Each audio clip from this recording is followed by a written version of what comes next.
టీవీ4 Telugu news కి స్వాగతం. నాణ్యమైన ఉచిత విద్య అందించుటకు ప్రభుత్వ పాఠశాలలను దశల వారీగా సెమీ రెసిడెన్షియల్ స్కూల్స్ గా మార్చి ప్రైవేట్ పాఠశాలను నిషేధించాలని ప్రధాన ఉద్దేశంతో పాటు ఉపాధ్యాయ ఎమ్మెల్సీ ఎన్నికల్లో పాల్గొంటున్నాం. 2014లో స్పెషల్ టీచర్ల వివరాలను సేకరించిన ప్రభుత్వం 10 సంవత్సరాలు అయినటువంటి ఎవరూ పట్టించుకోవడం లేదు. ఆంధ్రప్రదేశ్ ప్రభుత్వం 2019 నుండి స్పెషల్ టీచర్లకు నోషనల్ ఇంక్రిమెంట్లు ఇచ్చి పెన్షన్ బెనిఫిట్స్ కు వర్తింపచేసింది. కానీ మన రాష్ట్రంలో ఉన్న ఉపాధ్యాయ సంఘాలు కానీ ఎమ్మెల్సీలు కానీ పట్టించుకున్న దాఖలాలు లేవు. స్పెషల్ టీచర్లకు నోషనల్ ఇంక్రిమెంట్లు మంజూరు చేసి పెన్షన్లకు బెనిఫిట్ కల్పించాలని 317 జీవో వలన ఉపాధ్యాయ ఉద్యోగులను స్థానిక జిల్లాల నుంచి స్థానికేతర ప్రాంతాలకు బదిలీ చేసినప్పటికీ ఎవరు పట్టించుకోలేదు. దీని మూలంగా దాదాపు 20 మంది ఉపాధ్యాయులు హార్ట్అటాక్ వచ్చి చనిపోయిన విషయం తెలిసిందే. ఉపాధ్యాయ ఎమ్మెల్సీ ఎన్నికలకు గాను ఉపాధ్యాయ సంఘాలు గాను ఉపాధ్యాయ విద్యా సంక్షేమానికి పాటుపడకపోవడం మూలంగా విద్యార్థి దశ నుండి ఉద్యమాలలో పాల్గొన్న ఉపాధ్యాయుడిగా ఏపీటీఎఫ్ మరియు టీపీటీఎఫ్ జిల్లా స్థాయి నుండి రాష్ట్ర కార్యదర్శిగా పనిచేసినారు. పదవి విరమణ పొందినప్పటికీ ఉపాధ్యాయ ఉద్యమాలలో చురుగ్గా పాల్గొంటున్నారు. అందుకే టీచర్ ఎమ్మెల్సీ ఎన్నికల్లో పోటీ చేయాలని అధ్యాపక ఉపాధ్యాయ తెలంగాణ ఉద్యమకారుల మద్దతుతో పోటీ చేస్తున్నారు.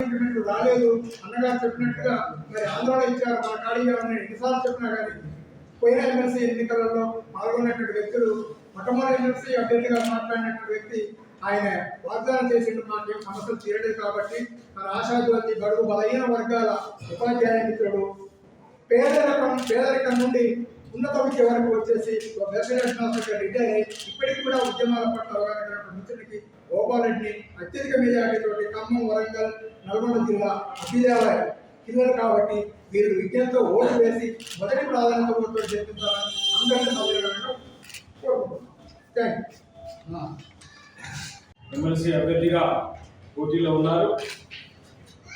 మరి పత్రికా మిత్రులకు, వాట్సాప్, సోషల్ మీడియాకి ఉత్తరం తెలియజేస్తూ Telangana joint action committee Nalgonda జిల్లా అధ్యక్షుడిగా ఉంటూ నిరంతరం ఉపాధ్యాయ ఉద్యమాలలో పోరాటాలు చేస్తూ 30 సంవత్సరాల పైబడి ఉపాధ్యాయ ఉద్యమాల్లో ఉపాధ్యాయ హక్కుల కోసం గురుకుల కేజీబీవి మరి మల్టీ ఈ రకాల టైప్స్ ఆఫ్ టీచర్స్ సమస్యల మీద కొట్లాడుతూ మరి ఆనాడు ప్రతి పోరాటాలలో, ర్యాలీలలో, ధర్నాలలో, మరి శిబిరాలలో మరి నల్గొండ తెలంగాణ ఉద్యమాన్ని కొట్లాడి తెలంగాణ సాధించడంలో ముందడుగు వేసినటువంటి గోవర్ధన్ సార్కి మరి అనంగు సోదరుడుగా ఉంటూ మన పన్నాల గోపాల్ రెడ్డి ప్రతి ఉద్యమాల్లో మరి తెలంగాణ ఉద్యమాల్లో కానీ ఉపాధ్యాయ ఉద్యమాల్లో కానీ ప్రోగ్రెసివ్ డెమోక్రటిక్ ఐడియాస్ తోటి ముందరకు ఉన్నటువంటి వ్యక్తి ఇలా ఫుల్లీ క్వాలిఫైడ్ అని చెప్పొచ్చు.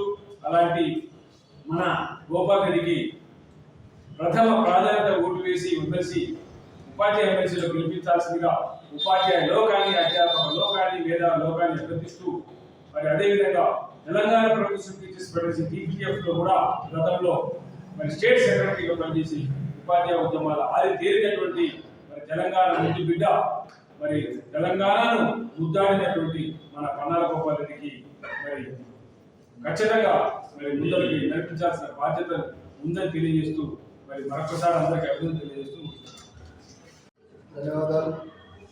ఈరోజు నా పేరు గుండెపల్లి నాగేశ్వరరావు గారు. నేను నల్గొండ జిల్లా తెలంగాణ జనసమితి పార్టీ జనరల్ సెక్రటరీని. రాబోయే ఉపాధ్యాయ ఎమ్మెల్సీ ఎన్నికలలో మేము ఉద్యమకారుడు పన్నాల గోపాల్ రెడ్డి సార్ గారికి పూర్తి సంపూర్ణ మద్దతు ప్రకటిస్తున్నాం.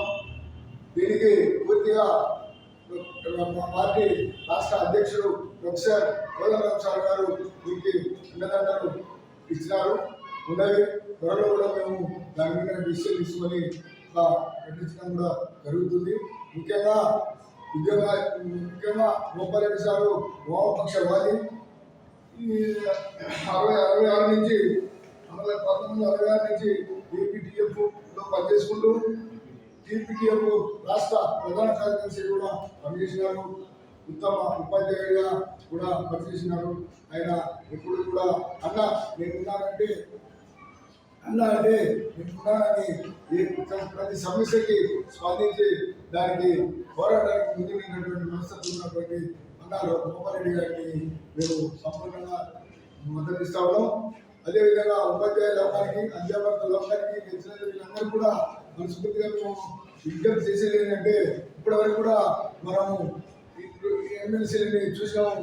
గతంలో పనిచేసినటువంటి ఎమ్మెల్సీలు ఏమాత్రం ఉపాధ్యాయ సమస్యలైనా, విద్యార్థి సమస్యలైనా ఏమాత్రము గవర్నమెంట్ మీద ఒత్తిడి తీసుకొచ్చి మన సమస్యలను పరిష్కరించారో ఆలోచించాలి. వాళ్ళు ఇప్పటివరకు కూడా ఎలాంటి సమస్యల్ని పరిష్కరించలేదు.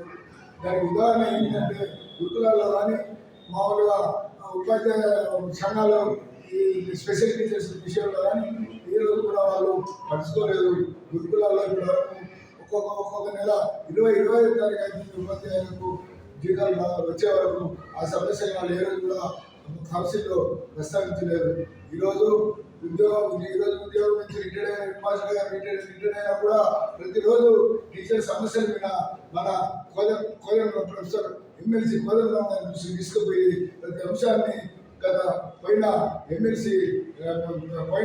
అసెంబ్లీలో ప్రస్తావించినందుకు ప్రధాన కారణం మన గోపాలరెడ్డి సారు. ఏదైనా కూడా సారు మా సమస్యలు ఇవి, మా ఉపాధ్యాయ సమస్యలు ఇవి అని చెప్పి డాక్టరింగ్ రాసిచ్చి ఈ సమస్యలు మీరు మా కౌన్సిల్లో ప్రస్తావించండి అని చెప్పినటువంటి మా ఉద్యమ నాయకుడు గోపాలరెడ్డి గారు. కాబట్టి దయచేసి దాని గురించి ఈ రోజుకి కూడా ఆయన నల్గొండ జిల్లా జేఏసీ తరఫున 10 సంవత్సరాలు తెలంగాణ పోరాటం చేసి రిటైర్ అయిపోయినా కూడా మళ్ళీ 10 సంవత్సరాల నుంచి కూడా ఈ సమస్యలనే మరొక ఈ రోజు కూడా స్పెషల్ టీచర్స్ గౌరవించినటువంటి నేషనల్ ఇంక్రిమెంట్ కోసం చాలా ప్రయత్నం చేస్తున్నారు. గవర్నమెంట్ అది కాదు అని వాళ్ళు 1-2 గవర్నమెంట్లు ఫైళ్ళు తిరిగి పంపించినా కూడా అంటే కాదు ఆంధ్రలో ఇస్తున్నారు. ఉమ్మడి రాష్ట్రంలో అంతా జరిగింది. ఆంధ్రలో ఇస్తున్నప్పుడు మనకెందుకు ఇయ్యారు, మాకెందుకు ఇయ్యారని మళ్ళీ గట్టిగా ప్రయత్నం చేసి తిరిగి దాన్ని ప్రపోజ్ చేసినటువంటి గొప్ప ఉద్యోగ నాయకుడు కాబట్టి మీరు ఆలోచన చేసి రాబోయే ఎన్నికలలో ఫిబ్రవరి ఎన్నికలలో మీరు అందరూ ఆలోచన చేసి మొదటి ప్రాధాన్యత ఓటు బండాల గోపాలరెడ్డి సార్కి వేసి అత్యధిక మెజార్టీతో గెలిపించాలని మేము టీజేఎస్ తరఫున అందరికీ విజ్ఞప్తి చేస్తాము. Thank you.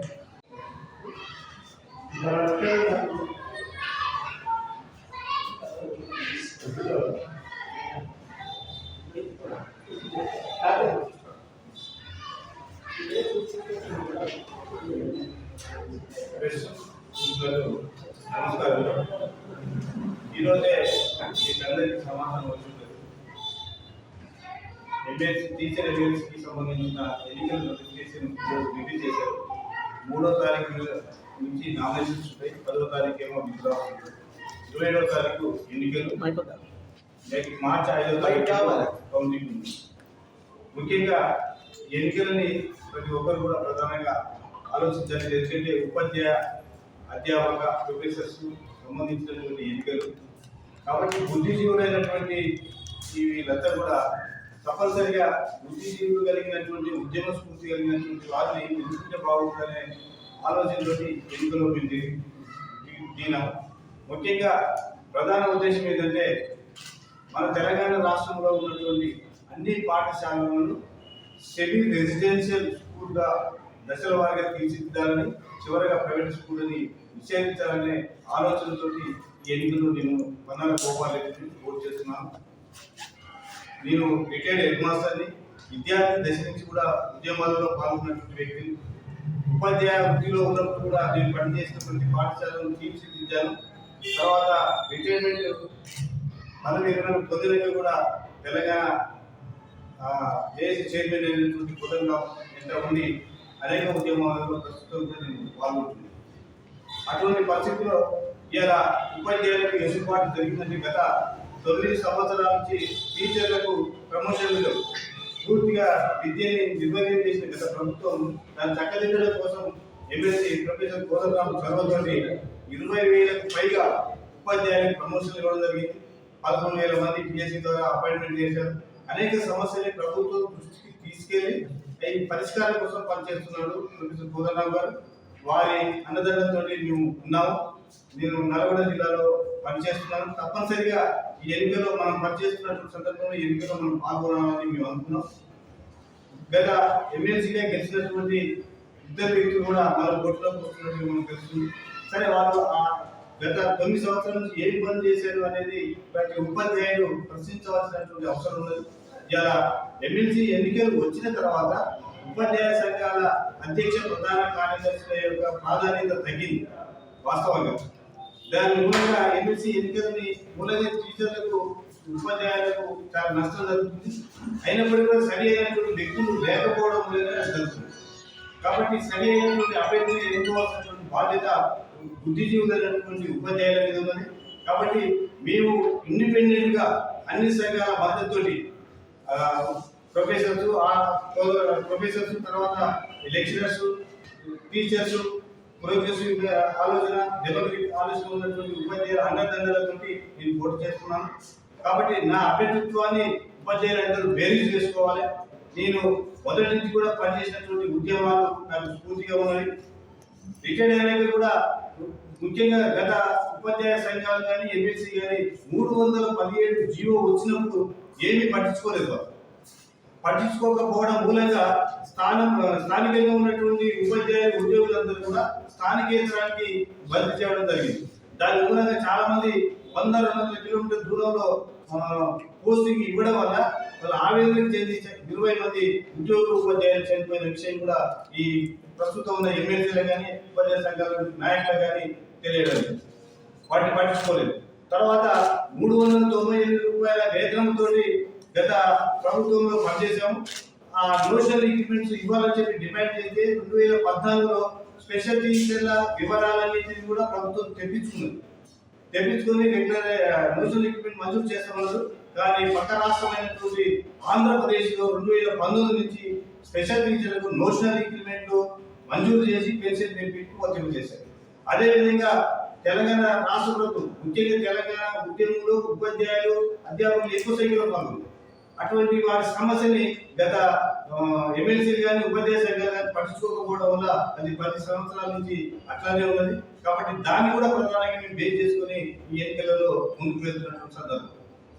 తర్వాత ఉపాధ్యాయులకు రావాల్సినటువంటి హెల్త్ కార్డు కానీ తర్వాత ఈ మధ్యన గత సంవత్సరం నుంచి వారికి రావాల్సినటువంటి ఆర్థికపరమైనటువంటి బిల్లులు కూడా మంజూరు కావడం లేదు. దానికి ప్రధాన కారణం కూడా గత ప్రభుత్వమే.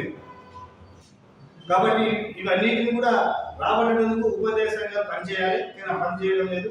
అవి కూడా తప్పనిసరిగా ఏమంటే వాళ్ళు పెట్టుకున్నటువంటి రిటైర్ అయిన తర్వాత రావాల్సిన బెనిఫిట్స్, జీపీఎఫ్, హెల్త్ కార్డు ఇవన్నీ కూడా పూర్తిగా ఏమంటే మంజూరు చేయాలి. తర్వాత మోడల్ స్కూల్స్ ఉన్నాయి, కొన్ని ప్రతి జిల్లాకు ఉంటాయి. ఆ మోడల్ స్కూళ్ళలో కూడా టీచర్లకు 1 నుంచి ఇప్పటికి కూడా 1వ తారీఖు నుంచి జీతాలు రావడం లేదు. 15-20 తారీఖు మధ్య జీతాలు వస్తుంది.